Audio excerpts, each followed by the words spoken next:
Buenas noches, bienvenidos a Tiempos Violentos, último miércoles de agosto, con una cargada agenda nacional. A 13 días de cumplirse 50 años del 11 de septiembre de 1973, el gobierno de Gabriel Boric presentó el Plan Nacional de Búsqueda. La iniciativa buscará dar respuesta a los 1.162 casos de personas víctimas de desaparición forzada o forzosa y cuyos cuerpos aún no son encontrados. ¿Cuáles son los detalles de este plan? Sobre este y otros temas que marcan la agenda del día vamos a conversar hoy con el exministro y, ojo, ex embajador también, Marcelo Díaz, con la vicepresidenta de la mujer del PPD, Daniela Barrera, que nos visita por primera vez en el programa, y también con el exdirector de la ANI, Gonzalo Youssef, quien nos acompaña siempre también, ustedes lo saben, es Mauricio Daza. Buenas noches, aquí arranca Tiempos Violentos.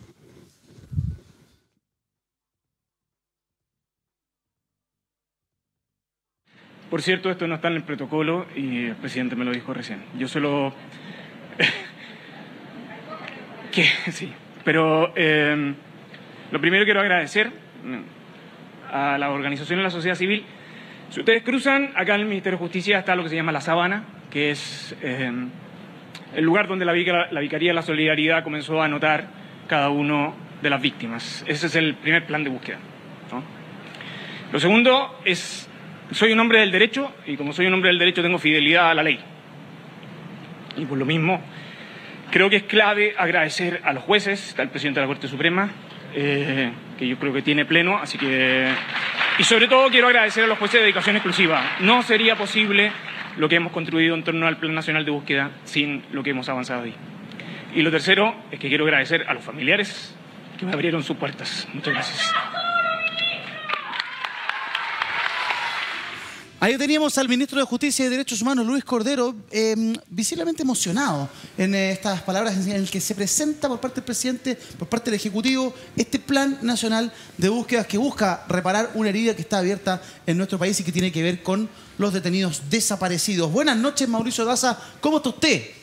Muy buenas noches, gracias por acompañarnos nuevamente acá en Tiempos Violentos. No solamente vamos a hablar del tema que ha señalado Eduardo, también vamos a conversar del paro de profesores, cuál es la perspectiva, vamos a tener un contacto vía Zoom bastante relevante y también vamos a hablar de novedades en el caso Fundaciones, específicamente el caso denominado, entre comillas, lencería, donde se le quitó la calidad de querellante a la señora Polisi. ¿Qué significa esto? Ahora es imputada a declarar los próximos días. Bueno, de eso y mucho más esta noche acá en Tiempos Violentos. ¿Qué le pareció el Plan Nacional de Búsqueda? ¿Qué le parece esta iniciativa? ¿Y qué les parecen en particular las declaraciones del ministro de Justicia? Se lo preguntamos en 10 segundos a nuestros invitados de esta noche, comenzando con Gonzalo Youssef. Gonzalo, buenas noches. 10 segundos para usted. Buenas noches, gracias.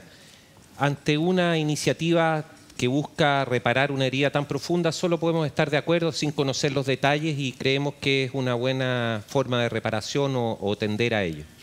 Perfecto, Gonzalo. Le damos la bienvenida también por primera vez en el programa. Lo decía yo en el saludo inicial a Daniela Barrera, vicepresidenta de PPD Mujer, o Mujer PPD, ¿no? Daniela, gracias por acompañarnos. Sus primeros 10 segundos desde ahora ya. Yo elijo parafrasear al ministro. Que la verdad se imponga ante la mentira. Que la justicia logre combatir la impunidad. Y que la memoria logre combatir el olvido. Y que son palabras, además, que me imagino que toda persona de buena intención, de buen corazón, me imagino que suscribe en días como estos. Marcelo Díaz, ex embajador, ex ministro, ¿cómo está? Ex diputado también. Buenas noches, gracias por acompañarnos. 10 segundos desde ahora ya. Muchas gracias, buenas noches. Yo creo que es ya un consenso de la humanidad que sin memoria, sin verdad, sin justicia, sin reparación, a la violación de derechos humanos no hay garantía de no repetición. Comparto plenamente el objetivo del plan de búsqueda. Gonzalo Youssef apuntaba en sus 10 segundos dijo sin conocer mayor detalle. Y efectivamente hemos conocido este plan de parte del gobierno. Es una de las, podríamos decir, instancias más relevantes o trascendentales de lo que el gobierno ha impulsado en torno a estos 50 años del golpe, ¿cierto? Tenemos una herida abierta, hay más de 1000 personas de las cuales no conocemos su paradero y esas 1000 y tantas familias buscan a cada una de esas personas. Sin embargo, no conocemos mayor detalle de este plan. ¿Puede ser un problema que presente este plan que finalmente termine en algo sin resultado o con escaso resultado, Gonzalo? Bueno, yo no creo que estas cosas se tengan que juzgar por el resultado. A lo mejor no los produce, pero cuando hay una iniciativa noble, lo que corresponde es apoyarla. En particular, sin conocer detalles, yo creo que la solución va, o si es que hubiese, primero habría que preguntarle a los abogados que conocen mucho este tema, los que han llevado causas de derechos humanos, no sé, estoy pensando en Nelson Caucoto, ellos deben tener la experiencia práctica, ¿qué les falta para identificar? Entonces yo creo que ese diálogo ya se produjo. Y hay un elemento que yo creo que puede hacer la diferencia hoy respecto de hace 30 o 40 años, incluso hace 10, que es las tecnologías de ADN. Sí. Hoy día estamos hablando de gente que fue desplazada de lugares. No es que haya sido depositada en un lugar y luego se haya dejado, sino que hubo incluso traslados posteriores. Entonces, yo creo que ahí se abre un ámbito que antes no existía, que es la posibilidad de, a través de los test de ADN, determinar a lo mejor no restos de una persona, pero sí poder determinar los desplazamientos. Creo que sin perjuicio del objetivo que se pueda alcanzar o no, es importante hacer todo lo que que sea posible, digamos, y sobre todo técnicamente. A lo mejor a través de la tecnología, no solamente de ADN, sino del manejo, por ejemplo, del Big Data, que es la georreferenciación de la información, poder cruzar datos, utilizar motores de búsqueda para poder ir, de alguna manera, analizando realmente la información y conociendo a través del mecanismo de ADN y también de Big Data, la posibilidad de darle certeza a las familias. Ahora, yo insisto, aquí, Daniela, no se pudo haber, por ejemplo, avanzado en torno a una ley para hacer más robusto este plan, para que este plan no fuese solamente una intención de un gobierno, ¿cierto? Sino que fuese una intención del Estado vía ley. ¿Se pudo haber hecho mejor?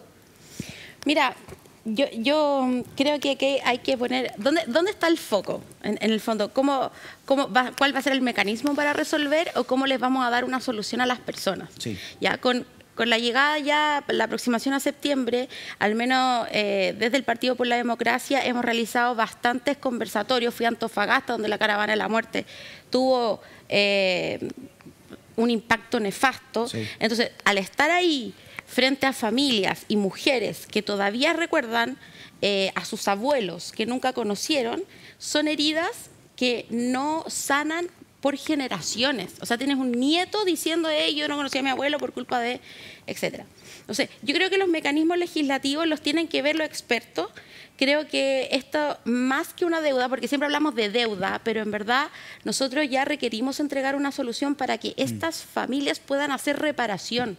Cuando una víctima no tiene una solución, nunca hay reparación. Y el dolor se perpetúa por generaciones. Yo creo que ahí está el principal foco en lo que tenemos que preocuparnos en estos minutos. Sí, hay mucha gente que yo he escuchado decir, bueno, pasarán los años, pasarán las generaciones y esto se va a terminar. No, el dolor también se hereda, el dolor también persiste de generación en generación y esto, al ser una herida abierta, finalmente se transforma en una deuda de la cual hay que buscar forma de saldar. Marcelo, este plan, ¿tú tienes fe, tienes esperanza de que esto pueda ser realmente una herramienta efectiva para darle respuestas a todas esas familias que buscan a sus seres queridos?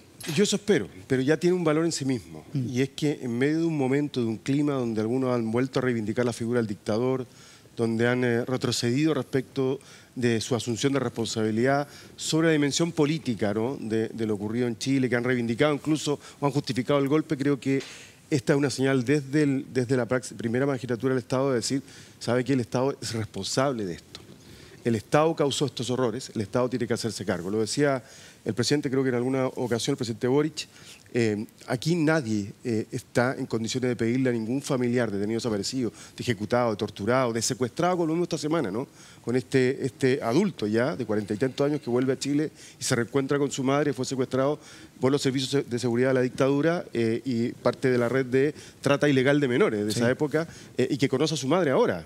Él es un ciudadano canadiense, nació en Chile pero fue enviado a Canadá en esta red muy similar de todas las dictaduras del Cono Sur, también de secuestrar niños, de mujeres que estaban bajo condiciones de prisión en dictadura y ponerlo en estas redes de tráfico ilegal de menores. Entonces, el significado mismo del plan es decir, mire, no hay nada más justificado, nada que requiera más respeto que el derecho de los familiares a buscar a sus detenidos desaparecidos, ellos y sus sucesivas generaciones. Lo que tú decías, esta es una deuda que el Estado va a tener que pagar siempre. Y el Estado tiene el deber de reconocerlo y el deber de hacer todo lo posible por acompañar a las familias en ese proceso. Ojalá que el plan mismo pueda resultar. Tiene consecuencias también quiero vincularlo a las valientes declaraciones, al valiente libro que publicó el ex comandante en jefe del ejército, Ricardo Martínez. Incluso un ex militar condenado o procesado, formalizado, no sé exactamente su condición jurídico-procesal, lo denunció por odio y venganza, cuando lo que hace es asumir algo que es real, que lo han hecho las instituciones armadas, pero que las políticas, sobre todo las políticas, los civiles, los cómplices pasivos, como dijo el presidente Piñera, no lo han hecho y hoy día más bien deshacen sus palabras. Este es el principal agravio al etos militar, las violaciones de derechos humanos en dictadura. Y es bueno que haya esa revisión de su propia conducta en el ejército. Entonces, se suman estas cosas que finalmente lo que nos tiene que quedar, lo que va a quedar probablemente como más sólido de esta conmemoración de los 50 años del golpe de Estado. Mauricio, dos preguntas en una, o dos completamente distintas también. Uno, digitalización de archivos. ¿Colabora, ayuda, sirve realmente de una herramienta eficaz? Y dos, este Plan Nacional de Búsqueda, ¿se pudo a tu juicio hacer un poco más robusto para que tuviera, a mí me importa la familia, estoy pensando en la familia, para que tuviera resultados para esas familias? Bueno, yo creo que obviamente que se puedan digitalizar y de esa forma dar un mejor y más fácil acceso a toda la comunidad respecto de los antecedentes vinculados a la violación sistemática por parte del Estado durante la dictadura de los derechos humanos es muy importante, ¿no? Y se ha dicho acá, hay una crisis vinculada a que están levantándose discursos de distintos sectores en cuanto a validar o de alguna manera justificar o de alguna manera relativizar lo que ocurrió en Chile. Hay nuevas generaciones que parecen que no tienen mayor conocimiento ni, lo peor, interés en saber los horrores que ocurrieron durante la dictadura. Y yo creo que finalmente la forma de poder enfrentar el negacionismo en una democracia, mi opinión, es que no consiste en criminalizar, sino básicamente en entregar más información, ¿no? Y esto se tiene que enfrentar con argumentos, ¿no? Y con antecedentes. Y eso va en esa vía, y por lo tanto creo que es una muy buena iniciativa. Ahora, respecto a lo del plan de búsqueda, la verdad es que me parece bien, ya es simbólico, es noble lo que se plantea, parece pertinente, ¿no?, a los 50 años del golpe de Estado. Sin embargo, yo creo que las familias merecen algo más que simplemente un acto simbólico donde es valioso, claro, se les pone en relevancia, se les invita a un acto frente a la moneda, ¿no? Se coloca foco en esto, pero yo creo en lo personal que no es suficiente, porque en el fondo a 50 años, ¿qué cosa nueva se plantea por el Estado que mueva la aguja en el sentido de decir, ¿sabes qué? Toda esta información respecto de más de 1000 personas que no se sabe nada, ¿no?, que están detenidos, desaparecidos, o ejecutados políticos que hay información que murieron pero no están sus cuerpos. Bueno, ¿cómo va a cambiar esta situación, pues? ¿Cómo se va a hacer algo concreto que cambie esa situación? Esa es la mejor forma de respetar la memoria de las víctimas y también a sus familiares, ¿no?, señalando medidas que sean concretas, pues. Pero lo que pasa es que acá no se ha anunciado nada concreto, ¿no? Un acto simbólico, muy bien, un reconocimiento, bien. Plan de búsqueda, pero consiste en qué. Mire, y fíjense, de hecho, CIPER había publicado en marzo de este año más de 80 cajas con restos óseos han permanecido durante 23 años sin que se le realice pericia. Polémica por cajas con osamenta desaparecido en el Servicio Médico Legal ya había informado que mantiene restos de 300 presuntas víctimas sin identificar. Y esto está en una dependencia del Estado. Claro, ¿y qué es lo que falta? Bueno, colocar un equipo, colocar los recursos y si no están los recursos, coordinar también con otras entidades a nivel internacional para decir, ¿sabes qué?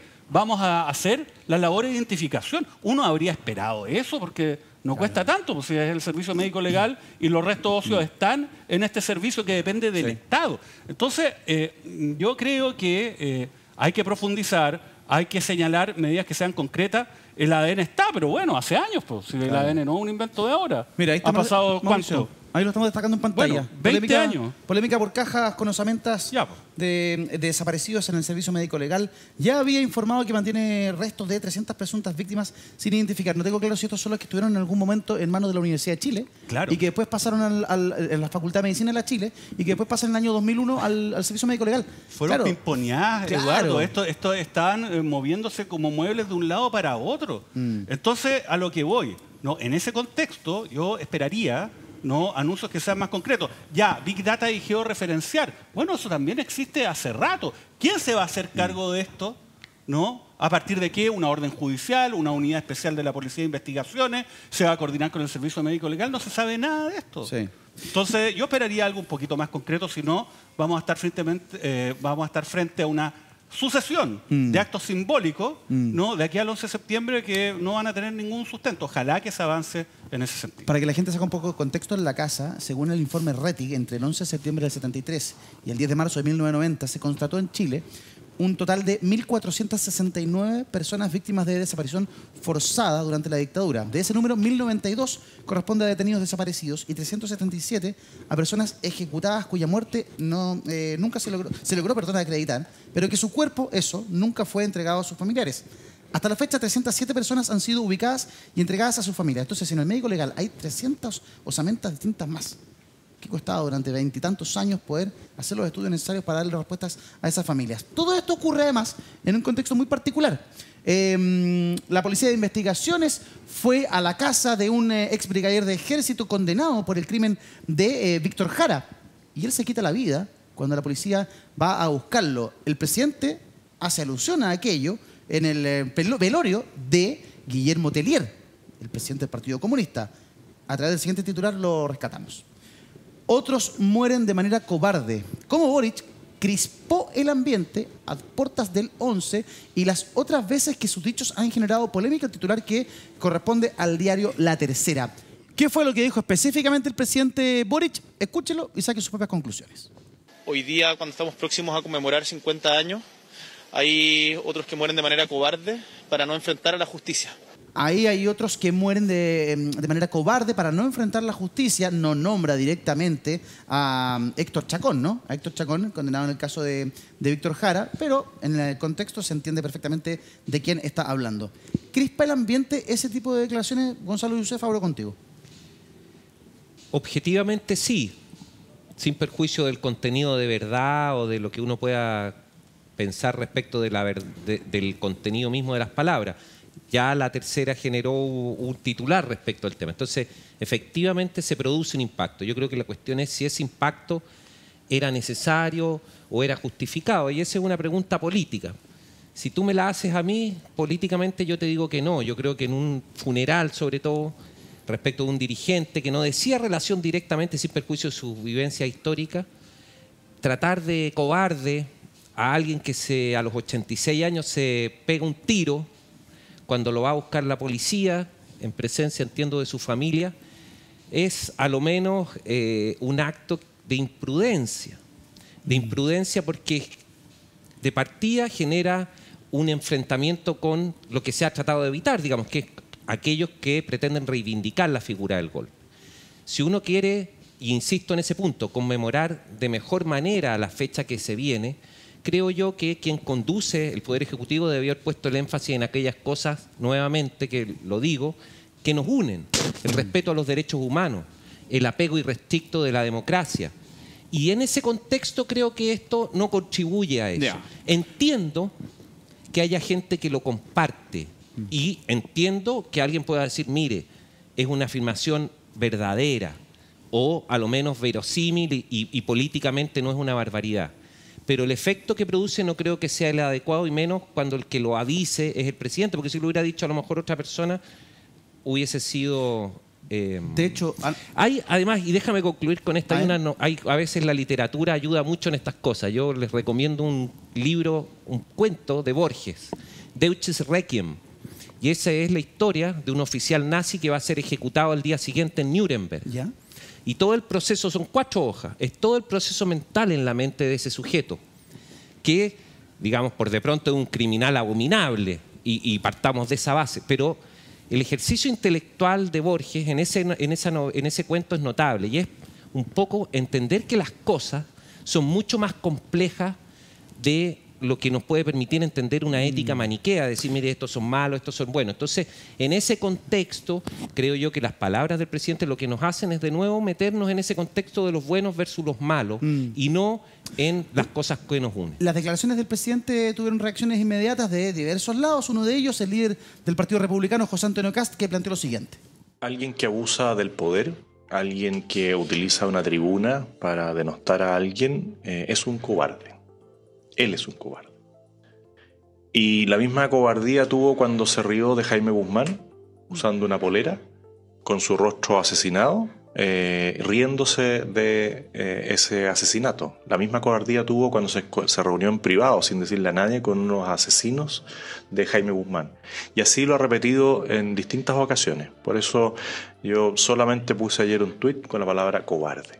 El líder del Partido Republicano habla de abuso de poder, habla de cobardía por parte del presidente de la República tras lo comentado, ¿cierto? Hernán Chacón, no Héctor Chacón, me corrijo. Hernán Chacón, la persona que se quita la vida, este ex brigadier de Ejército. Marcelo Díaz, el presidente cae en un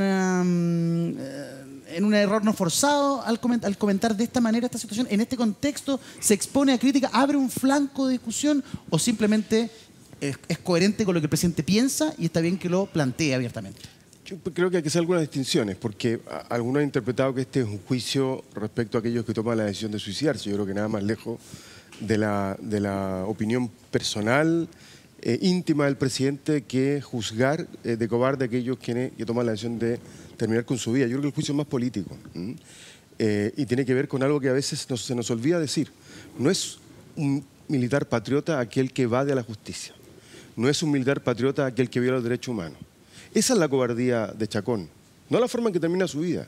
Que es la misma cobardía que le enseñó su máximo líder, Pinochet, que se hizo un loco en Londres, llegó acá, enfermito, no caminaba, y de repente Lázaro anda. Ese es el patrón de los militares no patriotas, de los que violaron los derechos humanos, de los que convirtieron al Estado en tierra arrasada, que hicieron con sus compatriotas a quienes estaban por mandato constitucional obligados a defender sus víctimas. Esa es la cobardía de Chacón. No el mismo acto de pegarse un tiro. Yo no creo que esa sea la expresión que el presidente, o la figura que el presidente quiso poner en pantalla, o en la retina, o los oídos de cada uno de nosotros, sino que la cobardía de no atreverse a asumir sus propias responsabilidades, habiendo abusado del poder que la Constitución le entrega a los militares para el uso monopólico de las armas. Entonces, de haberse tomado el Estado, haber asaltado el Palacio de la Moneda, de haber estado 17 años a cargo del Estado, violando sistemática y permanentemente, desde el día 1 hasta el último día de la dictadura, los derechos humanos, de haber negado incluso una cuota de justicia, entregando la información de dónde estaban los restos de los detenidos desaparecidos, dónde estaban los restos de los ejecutados políticos. Esa cobardía, sin duda, que el señor Chacón se la lleva con él. ¿Y desde lo político, Marcelo, se abre o no se abre un flanco a partir de las palabras del presidente? Desde lo político, ¿es razonable pensar que el presidente no exprese su punto de vista? ¿Es razonable pensar que porque tenemos otros temas... ¿Qué queremos? ¿Que el presidente... Yo sé que le encantaría a alguno que el presidente se silencie, que no hable más, que la coalición que gobierna no exprese su punto de vista, que no diga lo que piensa? Uno puede tener cuidado con las palabras, un poco más o menos cuidado con las palabras. Sí. Pero claramente hay distintas posiciones, esas posiciones se juegan democráticamente en las elecciones y la ciudadanía le asigna a uno el rol de gobernar por 4 años y el rol de ser oposición por 4 años. Y con esas diferencias hay que ser capaces de construir acuerdos, pero no negando lo que somos ni negando lo que creemos. Vuelvo a decir, yo quiero separar de manera categórica, no me imagino al presidente Boric haciendo un juicio respecto del suicidio mismo, sino que respecto de esto otro, ¿no? Lo que digo yo, de la evasión de la responsabilidad que un militar tiene por haber violado el mandato constitucional por el que juró cuando ingresó a una institución que cuenta con este privilegio, el privilegio, o la responsabilidad más que el privilegio, del uso monopólico de la fuerza y de haber usado esa fuerza en contra de su propio pueblo. Eso sí me parece completamente cobarde. En tu caso, Daniela, ¿cómo calificarías las palabras del presidente? ¿Correctas, aceptadas, erradas, abriendo un flanco? ¿Qué piensas tú de lo que dijo el presidente? Mira, va a ser un juicio. Yo creo que la responsabilidad comunicacional que tiene el presidente es muy grande. Yo entiendo que estos temas son estremecedores y a uno se le crispa todo y uno quiere reaccionar, sobre todo si tú tienes historias vinculadas al tema. Sin embargo, al decir que Hernán Chacón era un cobarde, ¿dónde ponemos el foco? Échale más pelo a la sopa. Empezamos a hablar de si es cobarde, si no era cobarde, si se suicidó, si no se suicidó, y sacamos el foco de lo realmente importante. Este tipo vivió toda su vida en impunidad y cuando le toca cumplir condena, se pega un tiro, que es un código militar muy conocido. Entonces, yo creo que el problema de él no era tanto cumplir condena, porque no sé qué tanto debía le quedar. Yo creo que el problema de él era llegar a la cárcel. Entonces, porque ahí a mí no me hubiera gustado vivir su realidad.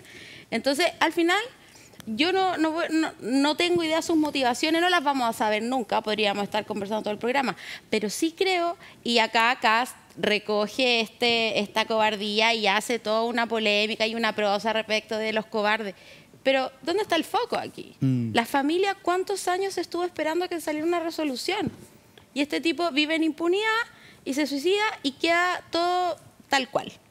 Yo creo que ahí es donde el presidente y los políticos en general tenemos una responsabilidad comunicacional muy grande, porque tenemos que, de repente, con una palabra que se nos sale de una emoción o de una convicción, nosotros distraemos el foco de lo realmente importante.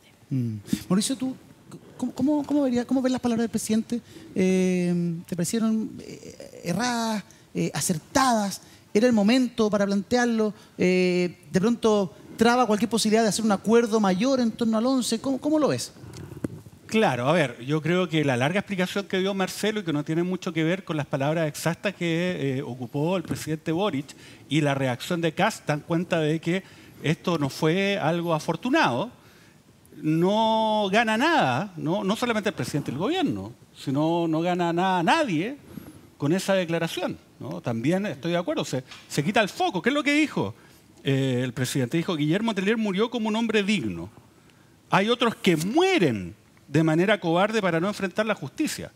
O sea, se refiere a la muerte de esta persona, no se refiere a la condena, no se refiere al acto realmente cobarde. El acto realmente cobarde es haber asesinado, después de haber sido brutalmente torturado, a Víctor Jara con 44 disparos. Ese es un acto de cobardía. Y ese es el acto cobarde el cual se le reprochó a través de una sentencia definitiva después de 50 años por parte de la justicia, ¿no? Y yo creo que esos son los temas relevantes. Primero, de nuevo, la falta de una respuesta oportuna por parte del Estado de Chile y nuestro sistema de justicia a esta situación. Además, un caso emblemático como el de Víctor Jara, ¿no? Y por eso también la necesidad ya no solamente de hacer actos simbólicos, sino entregar respuestas que sean concretas y útiles a las familias que muevan la aguja. Y ahí está pendiente el tema del plan de búsqueda, ¿no? Sino que también, insisto, ¿no? Va generando un efecto. Ahora, el presidente es el presidente de la República, ¿no? Y está en un contexto en el cual obviamente también había polémica. Yo creo que también es bastante injustificado las voces que dicen, ¿sabe qué? Una persona como Guillermo Tellier no debiese ser homenajeado ni que debiesen determinarse días de luto, ¿no? A nivel nacional decretado por el presidente de la República. Eso también es una pequeña, pero finalmente se va generando todo este ruido que no aporta en nada y que cambia el foco de la discusión de lo relevante, ¿no? Insisto, la cobardía es asesinar a una persona que está presa y después torturarla y asesinarla con 44 balazos, y es una vergüenza que 50 años hayan pasado antes de una condena, ¿no? Que se ha concretado hace algunos días respecto a Víctor Jara. Gonzalo, en estos días previos al 11 se abre nuevamente la discusión respecto de levantar el secreto en torno a los informes Vales y Rettig. ¿Crees que ese acuerdo pueda darse para que esta situación finalmente prospere? Yo creo que siempre violar la palabra empeñada es un problema, y en este caso, aunque hayan finalidades mayores, creo lo mismo, y tampoco creo que en la práctica vaya a ser algo muy importante, porque ha habido tal cantidad de testimonios y enjuiciamientos que ya, a lo menos lo que es la prueba de, digamos, de testigos o testimoniales, ya está suficientemente trabajada. Yo creo que son, como te decía, otros los aspectos importantes más vinculados con el desarrollo de la técnica y de cosas más primitivas, como si hay osamentas dando vueltas que no tienen nombre, bueno, hacerle los exámenes a los familiares y eventualmente cotejar aquello con muestras. Un banco de ADN quizás hubiese sido algo concreto en el sentido de lo que decía Mauricio, de algo efectivo, digamos, que creo que ya existe, pero perfeccionarlo. Me queda algo respecto de la historia anterior de Hernán Chacón y Víctor Jara. En esta historia y en su desenlace principalmente, podemos resumir distintas posturas del Chile de hoy en torno a la mirada al pasado. O sea, está quienes buscan verdad, está quienes buscando justicia, ¿cierto? Una justicia que consideran que no ha llegado en 50 años. Y está quienes están dispuestos a incluso morir con tal de que no se ejecute la justicia, con tal de que no se cumpla. Y lo que ellos consideran, y por eso te digo que es importante, que no es justicia, digamos, porque eso es parte de la trama intelectual que hay. En su cosmovisión eso no es justicia, por ende se quita la vida. Pero estoy pensando en el Plan Nacional de Búsqueda. ¿Esas miradas tan contrapuestas finalmente van a evitar que en Chile exista verdad y justicia definitiva alguna vez? A ver, yo partiría diciendo que la complejidad de las situaciones no va a ser captada por la política, y menos por la política contingente. La complejidad de las situaciones puede ser captada, entre otras cosas, como te decía, por la literatura.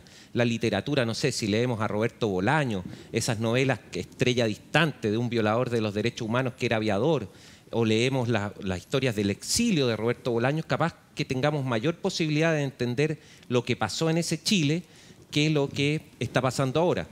Otra cosa que es fundamental en cualquier ecuación, digamos, de entendimiento de un problema es el rol que yo ocupé.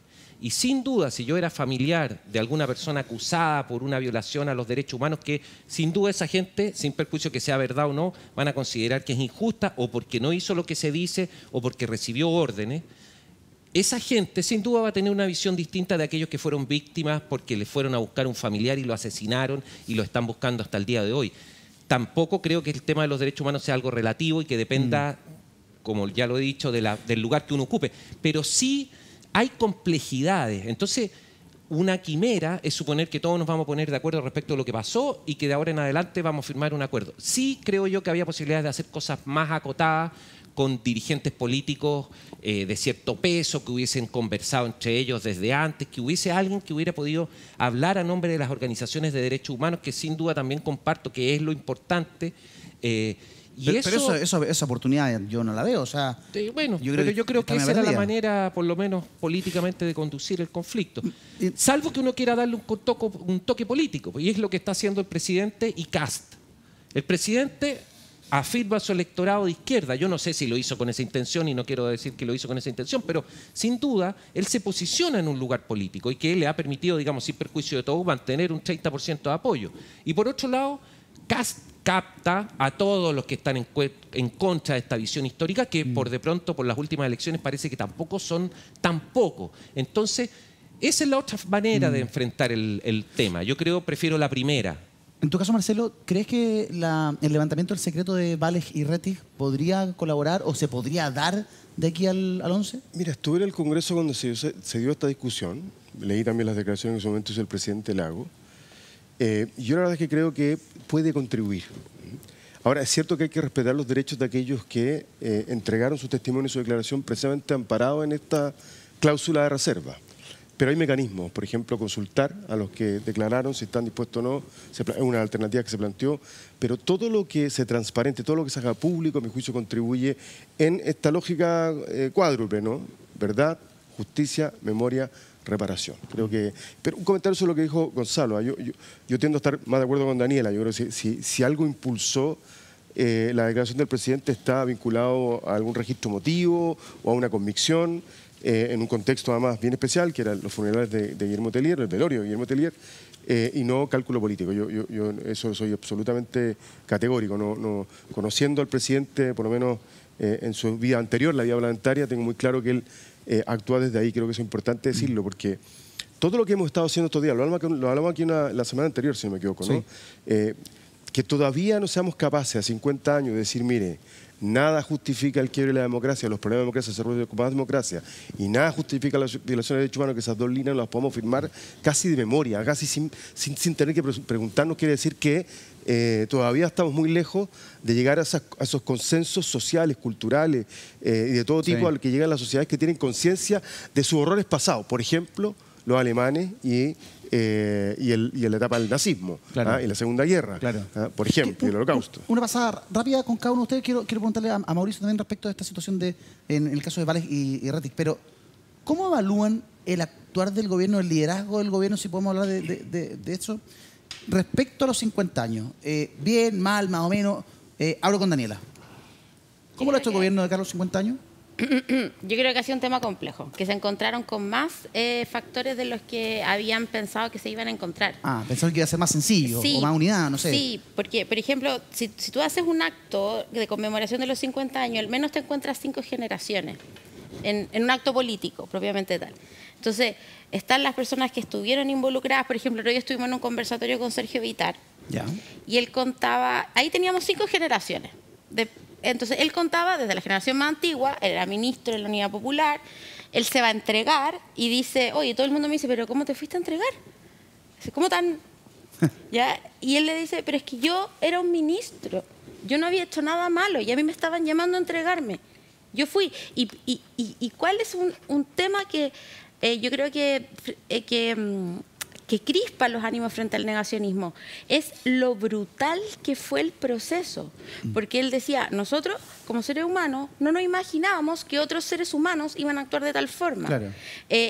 En los primeros 3 meses, con esto hago una pausa, en los primeros 3 meses del régimen militar fue la mayor cantidad de muertes. O sea, fue tan brutal que yo creo que el concepto de brutalidad es algo que crispa mucho los ánimos. Sí. ¿Y lo que ha hecho el gobierno en este tiempo? ¿Cómo lo valoría? Mira, yo creo que, como te dije, creo que se han encontrado muchos problemas.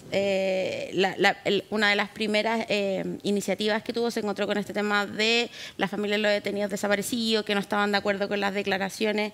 Se me fue el nombre ahora de la persona encargada. Patricio Fernández, que era una persona que realmente se creía que podía tener toda la habilidad. Yo creo que acá el gobierno está tomando, como que tendió a tomar una posición y no a ser representativo de todos. Y acá yo creo que vamos a tener que ser representativos de todos, y con eso no me refiero a derecha e izquierda, me refiero a las generaciones. Sí. Porque hay generaciones que no vivieron estos temas, que no tienen ni familiares, ni abuelos, ni relacionados. Entonces, ¿cómo somos representativos de todos? Claro. Y instalamos que esto no vuelva a pasar? Mauricio Daza, ¿cómo lo ha hecho el gobierno? ¿Qué usted? Bueno, ya lo hemos dicho acá. Yo creo que lo ha hecho mal, derechamente, muy mal. Porque era un hito predecible de partida, no es algo que surgió de la nada, ¿no? Yo creo que el gobierno asume y uno de los hitos que pudo proyectar era los 50 años, ¿no? Eso estaba ahí, se supo el primer momento. Entonces, ¿qué se hace? Se nombra a alguien como Patricio Fernández, que uno puede tenerle mucha estima, pero si uno analiza objetivamente cuál es el peso político que tiene Patricio Fernández, ¿no? Para asumir una labor de esta naturaleza, escaso, salvo que se trate de armar un speech, ¿no? O sea, un discurso, o sacar, digamos, un relato respecto a este tema. Pero yo creo que el objetivo tenía que ser otro. El objetivo tenía que ser el tratar, ¿no?, de reunir a las distintas fuerzas políticas para que se generara un consenso mayoritario en el sentido de hacer una declaración respecto de pisos mínimos que existen, fíjense. Si uno habla con los distintos actores políticos, todos están, yo diría, de acuerdo de que un golpe de Estado no es la forma para colocar fin a una crisis política, por profunda que ésta sea, ¿no? Lo segundo, que la violencia como método de acción política no es aceptable en una democracia. Y lo tercero, que son absolutamente repudiable cualquier tipo de violación a los derechos humanos. Pero para generar ese consenso que se requiere, de partida nombrar a alguien que tenga peso político y que tenga llegada a los distintos sectores. Hay personas dentro del ámbito de la coalición de gobierno que reúnen esas características sin duda, pues. Hay exparlamentarios, exministros, personas que sí tienen un peso que claramente Patricio Fernández no tenía, ¿no? Y empezar a hacer gestiones, ¿no?, reservadas muchas de ellas para los efectos de poder lograr ese consenso, de menos a más, y hacer un acto republicano de Estado el día 11 de septiembre de los 50 años. Y eso no se hizo. Y terminamos, y lo hemos dicho acá, licitando, ¿no?, estos actos. Se lo licitó Ángel Carcavilla, que es muy talentoso en lo que hace. Pero esto se va a transformar finalmente ¿en qué? En un conjunto de acciones comunicacionales, pues. ¿Eso es lo que esperábamos realmente para los 50 años del golpe de Estado? Yo creo que no, y eso es falta de liderazgo político. Denme un segundo, vamos a sostener la discusión hasta acá, porque vamos a tomar contacto con el presidente del Colegio de Profesores, Carlos Díaz. Los profesores están en paro desde este día martes, ¿cierto? 7 de la mañana. Estamos con el profesor Díaz. Buenas noches, profesor, gusto saludarlo. ¿Cómo está? ¿Cómo está, Eduardo? Muy buenas noches. Un gusto de saludarlo también. Igualmente. Profesor, llegó respuesta del Ministerio de Educación. El ministro Cataldo envió una respuesta al petitorio de 8 puntos y eso va a ser votado en consulta el día de mañana. ¿Qué le pareció la respuesta del gobierno? ¿Qué le pareció la respuesta del ministro Cataldo? ¿La ven con buenos ojos o se aleja de la solución? Bueno, tal como lo señalamos inicialmente, cuando existiera una respuesta, dijimos, pero sea una respuesta que traiga nuevos elementos y por supuesto mejores que los anteriores, se generaba la consulta. A partir de esta respuesta que efectivamente tiene aspectos nuevos que no estaban considerados en la respuesta última que nos había entregado el ministro. Indudablemente que nos parece que es importante hoy día conocer la opinión del magisterio a nivel nacional. Hay temas que efectivamente están plasmados desde una perspectiva distinta, con niveles de avance que nos parecen importantes, pero la definición la tienen las bases del magisterio, las profesoras y profesores de Chile, y nosotros, por supuesto, que en la consulta lo que hacemos es escuchar a las bases del gremio para que sean ellos, las y los profesores de todo el país, los que nos señalen los caminos a seguir. ¿A qué hora se sabe más o menos el resultado de la consulta, profesor, para saber si el paro continúa o se termina? Nosotros esperamos el día jueves, el día de mañana, tener una respuesta más o menos ya alrededor de las 19 horas. Debiera tener una respuesta y una tendencia clara sobre lo que va a estar ocurriendo con el resultado de la consulta. Entiendo que la consulta tiene dos partes. Una es, se le pregunta a los profesores si es que aceptan la respuesta del ministerio, si es que la aceptan parcialmente o si es que no la aceptan. Y luego, si es que quieren continuar sí o no con el paro. ¿Estoy yo lo correcto?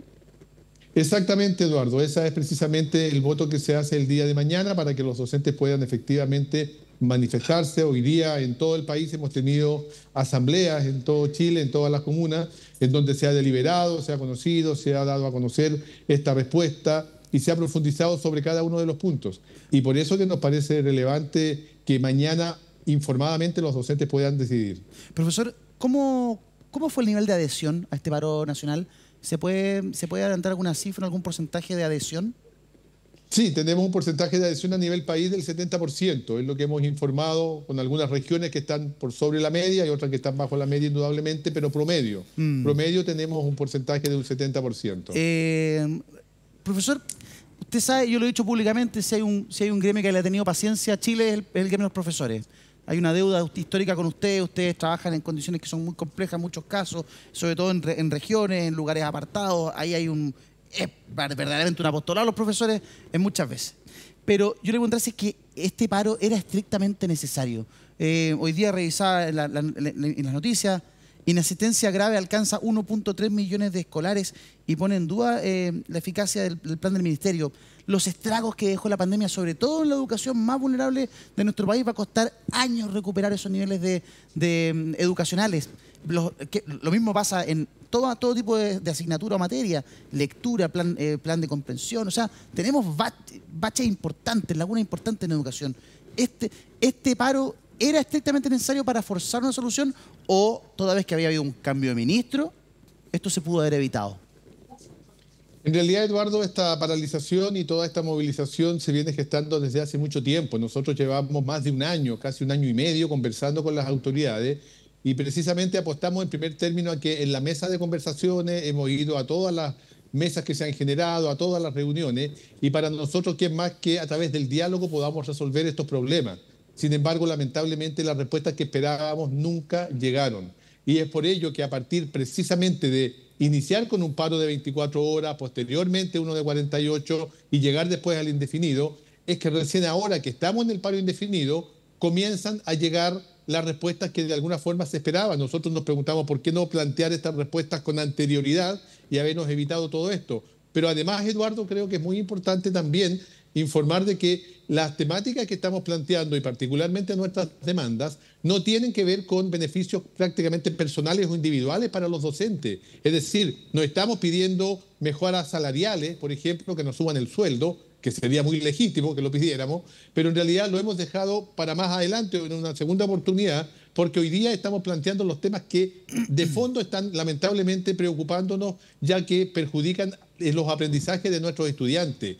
Ahí está el tema, por ejemplo, de lo que significa cambiar el sistema de financiamiento del actual modelo educativo, que tiene la educación pública en un absoluto y total abandono. Ese es el tema de fondo. Queremos también cambios curriculares, que fruto después de la pandemia se requieren indudablemente cambios curriculares importantes y necesitamos avanzar en esa dirección. Se requiere avanzar hoy día para poder enfrentar el tema de la violencia. Cada día se hace más complicado, incluso peligroso ser docente en Chile y necesitamos políticas de Estado que vayan en esa dirección. Sí. Por eso la movilización, no nos hubiese gustado llegar a esto, no nos sentimos cómodos, estamos felices en nuestras escuelas, en nuestros liceos, pero cuando no hay respuestas y no hay respuesta por años, no nos queda alternativa. Entiendo que las clases además van a ser recuperadas, las clases que se han perdido a partir de este paro, estoy bien, ¿no?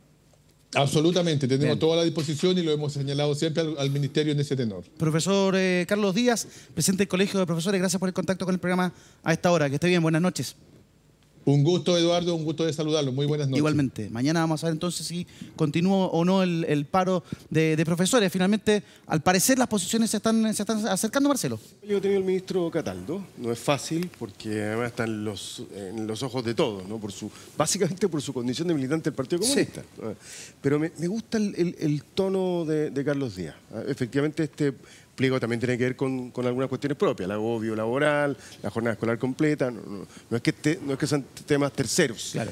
Pero no está en lo remuneracional, no es el punto central. Pero me gusta el tono de él, porque dice, no es el escenario que buscamos, por qué las propuestas no llegaron antes. Bueno, hay estrategias como clásicas de negociación, que no sé si sirven hoy día, ¿no? Que no entrego tanto porque después tengo que entregar más, pero lo veo con la disposición a él y al gremio de que esto no se extienda. Nosotros vivimos en el gobierno de la presidenta Bachelet largas paralizaciones, el último gobierno de la presidenta Bachelet, en salud, en el registro civil, que a mi juicio eran demasiado exhaustivas o agotadoras, claro, extenuantes. Extenuantes es la palabra, extenuantes no para el Estado, para la sociedad, ¿no? Para la gente. Entonces, y uno tiene que calibrar muy bien cuál es la real capacidad que tiene el Estado de responder a un conjunto de demandas y los gremios también en eso. A mí me parece que hoy día el Colegio de Profesores tiene esa conciencia. Así que espero, yo tengo la impresión de que esto puede terminar en una solución, un acuerdo prontamente. Y hay, además, una cosa bien importante, el gobierno ha puesto, con las limitaciones que hay, ojalá se apruebe la reforma tributaria que ampliaría un poquito esa capacidad de atender una demanda histórica muy